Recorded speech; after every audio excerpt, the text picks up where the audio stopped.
ماشاءاللہ سب سے پہلے آپ لوگوں کا، بنگلہ دیش والوں کا بہت شکر گزار ہوں۔ ہمارے پاکستان میں ایک صوبہ ہے خیبر پختونخوا، وہاں من حیث القوم علماء سے بہت عقیدت اور محبت دیکھنے کو ملتی ہے۔ ویسے تو سب محبت کرتے ہیں، لیکن من حیث القوم اسی طرح کا ماحول مجھے یہاں بنگلہ دیش میں نظر آ رہا ہے۔ یہاں یونیورسٹیوں میں، اسکولوں میں، گلیوں میں، محلوں میں، کانفرنسز میں علماء سے یہ محبت دیکھ کر دل گارڈن گارڈن ہو گیا۔ ایک تو باغ باغ ہوتا ہے نا، انگلش میں گارڈن گارڈن ہوتا ہے۔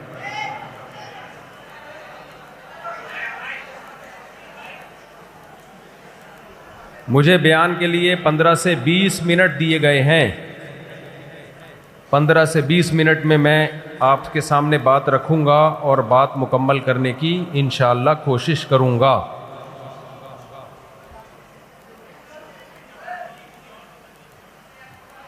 دیکھو بھائی، بنگلہ دیش کی آبادی 18 سے 20 کروڑ تک آفیشلی کہا جاتا ہے کہ مسلمان ہیں۔ مسلمانوں کا ایک بہت بڑا کنٹری ہے۔ مجھے بڑی خوشی ہوئی، یہاں چھٹی بھی جمعے کے دن ہوتی ہے، اس لیے کہ مسلمان جمعے کو چھٹی چاہتے ہیں۔ اتنی بڑی تعداد میں انفلوئنس ان کا علماء کا اتنا زیادہ ہے۔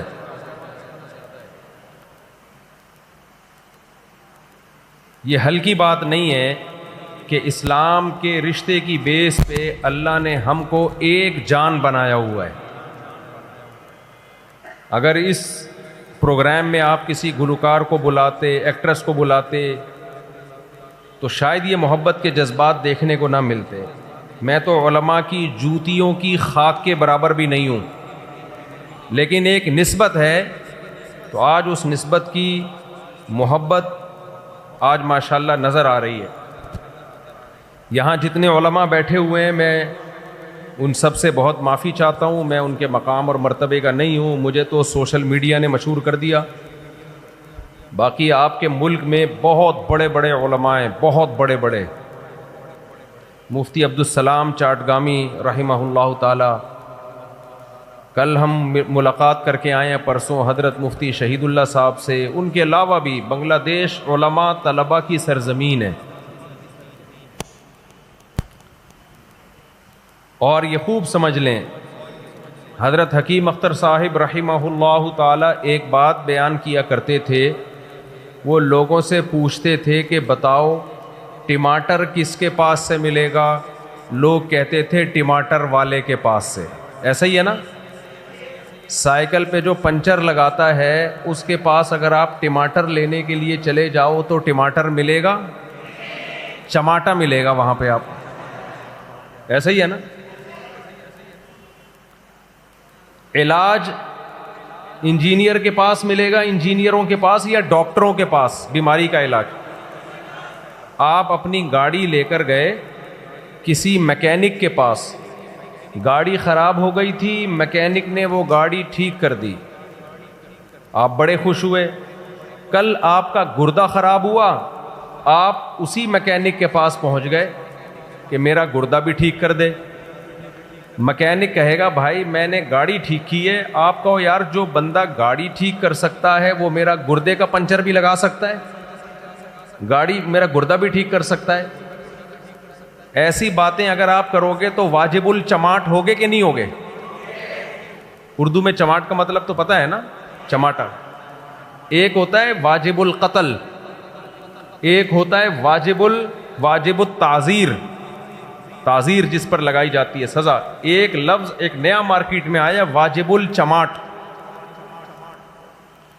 تو آپ اپنا گردہ ٹھیک کرانے کے لیے میکینک کے پاس چلے گئے تو واجب الچماٹ ہوگے کہ نہیں ہوگے؟ چماٹ تو کم از کم بنتا ہے نا۔ تو ٹماٹر ملے گا ٹماٹر والوں کے پاس، خربوزہ ملے گا خربوزے والوں کے پاس، اللہ ملے گا اللہ والوں کے پاس، دین کا علم ملے گا علماء کے پاس، علم والوں کے پاس. یہ اس زمانے کا بہت بڑا فساد ہے کہ جو جس کام کا اہل نہیں ہے اسے وہ کام سونپا جا رہا ہے، اس کو وہ کام دیا جا رہا ہے. دیکھو ہم علماء کے محتاج کیوں ہیں؟ جب تک آپ کا تعلق یہاں بنگلہ دیش میں فرقواریت بھی نہیں، بہت کم ہے، نہ ہونے کے برابر. 99.9% علماء فقہ حنفی کو فالو کرتے ہیں صدیوں سے، جب سے اسلام آیا ہے. 700 سال پہلے کہتے ہیں یہاں بنگلہ دیش کے لوگ مسلمان ہوئے تھے، پوری قوم کنورٹ ہوئی تھی ہندو مذہب سے اسلام کی طرف، اور اس وقت سے لے کے آج تک بنگلہ دیش کے لوگوں نے اسلام کو سینے سے لگایا ہوا ہے، مضبوطی سے تھاما ہوا ہے. تو اسے تھام کے رکھنا ہے. فرقواریت پتہ ہے آپ کی سوسائٹی میں کیسے آئے گی؟ لوگ آپ کو اس فقہ سے ہٹائیں گے جو صدیوں سے متواتر چلا آ رہا ہے، پھر یہاں فرقے شروع ہو جائیں گے. تو آپ نے دین کس سے سیکھنا ہے؟ علماء سے. علماء میں گمراہ بھی ہوتے ہیں، کیا ڈاکٹروں میں گمراہ نہیں ہوتے؟ میکینک کیا 2 نمبر نہیں ہوتے؟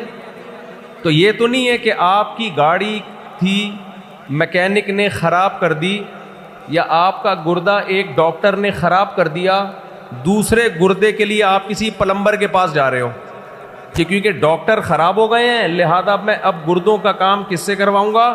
پلمبروں سے. واجب الچماٹ ہوگے کہ نہیں ہوگے؟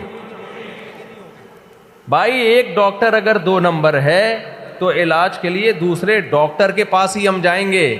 یہ نہیں ہوگا کہ ایک ڈاکٹر خراب ہے تو اب چونکہ ڈاکٹر خراب ہو گئے ہیں لہذا گردوں کا علاج ہم کس سے کروائیں؟ میکینک سے. میں سمجھا پا رہا ہوں اپنی بات؟ اچھا علماء کہتے کس کو ہیں؟ اس کو خوب اچھی طرح سمجھیں. علماء کسے کہتے ہیں؟ قرآن نے ہمیں بتایا کہ علماء کسے کہتے ہیں. قرآن کے الفاظ دیکھو، اللہ فرماتے ہیں هو الذی بعث فی الامیین رسولا منہم یتلو علیہم آیاتہ ویزکیہم ویعلمہم الکتاب والحکمہ. اللہ نے فرمایا کہ ہم نے محمد صلی اللہ علیہ وسلم کو بھیجا. محمد صلی اللہ علیہ وسلم کا کام کیا ہے؟ نمبر 1 یتلو علیہم آیاتہ، نبی صحابہ کے سامنے قرآن پڑھ کے سنائیں گے. صحابہ کو صرف لکھا ہوا قرآن نہیں ملا بلکہ انہوں نے نبی صلی اللہ علیہ وسلم کی زبان اقدس سے سنا بھی ہے. پھر تابعین نے اس قرآن کو سنا صحابہ سے، تبع تابعین نے کس سے سنا؟ تابعین سے. یہ سلسلہ سینہ بسینہ صدیوں تک آج تک چلا آ رہا ہے. اگر کوئی قاری کہے کہ میں نے کسی استاد سے نہیں پڑھا، میں نے ڈائریکٹ قرآن پڑھ کے تجوید سیکھی ہے، اس قاری کا پڑھا ہوا معتبر ہوگا؟ نہیں. وہ قاری واجب الچماٹ ہوگا کہ نہیں ہوگا؟ اب ایسا نہ ہو میرے جانے کے بعد چماٹے لگانا شروع کر دو، یہ بھی واجب الچماٹ ہے، یہ بھی واجب الچماٹ ہے. یہ اصطلاح ہے، ٹرم ہے. اس قاری کا سلسلہ متصل نبی صلی اللہ علیہ وسلم تک پہنچنا ضروری ہے. وہ قاری کہے گا میں نے اپنے استاذ کو ایسے سنا، اس استاذ نے اپنے استاذ سے ایسے سنا، ہوتے ہوتے ہوتے ہوتے کہاں تک پہنچے گا یہ سلسلہ؟ نبی صلی اللہ علیہ وسلم تک. اللہ نے اپنے نبی کے ذمہ دوسرا کام کیا لگایا؟ وَيُعَلِّمُهُمُ الْكِتَابَ. نبی صلی اللہ علیہ وسلم صحابہ کو کتاب پڑھائیں گے بھی اور سکھائیں گے بھی. اب بتاؤ قرآن جو ہے یہ اردو یا بنگلہ دیشی زبان میں نازل ہوا تھا یا عربی میں نازل ہوا تھا؟ عربی میں. اور صحابہ کی مدر لینگویج کون سی تھی؟ عربی تھی. تو ان کو کیا ضرورت تھی کہ نبی ان کو قرآن سکھائیں؟ بھائی قرآن تھا، وہ پڑھ کے سیکھ جاتے. ان کے لیے تو آسان تھا نا. آج بہت سے لوگ کہتے ہیں ہم نے کسی استاد سے نہیں پڑھا دین کا علم، ہم نے کتابیں پڑھ کے خود علم حاصل کیا ہے، خود کتابوں سے ہم نے ڈائریکٹ سیکھا ہے. بھائی کتابوں سے، کتاب میں سب سے بڑی کتاب قرآن ہے. قرآن کہہ رہے صحابہ ڈائریکٹ قرآن سے نہیں سیکھیں گے، بلکہ ان کو سکھائیں گے محمد صلی اللہ علیہ وسلم.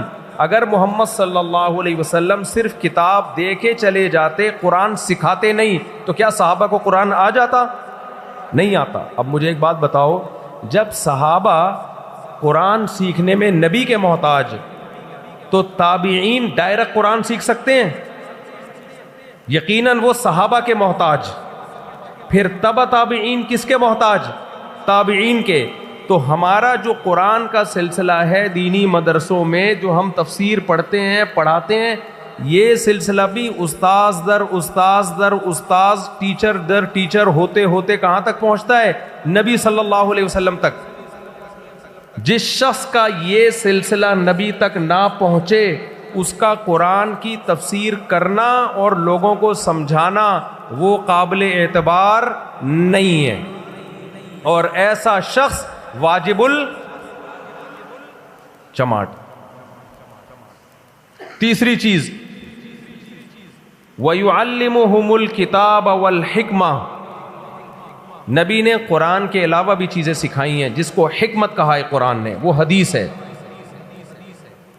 نبی صلی اللہ علیہ وسلم نے حدیث صحابہ کو سکھائی, صرف پڑھائی نہیں ہے بلکہ سکھانا الگ چیز ہے, پیش کرنا الگ چیز ہے.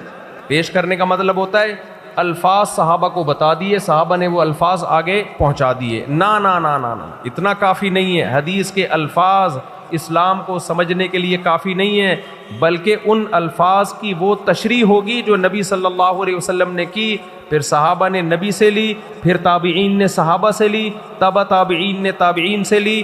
یہ سلسلہ بھی حدیث کے استاذوں کا سند متصل کے ساتھ چلتا ہوا آج تک علماء میں الحمدللہ موجود ہے. تو انہی علماء کا علم معتبر ہوگا جو قرآن و سنت کو اپنے استاد سے سیکھیں, اس استاذ نے اپنے استاد سے, اور وہ یہ سلسلہ ہوتے ہوتے کہاں تک پہنچ رہا ہو؟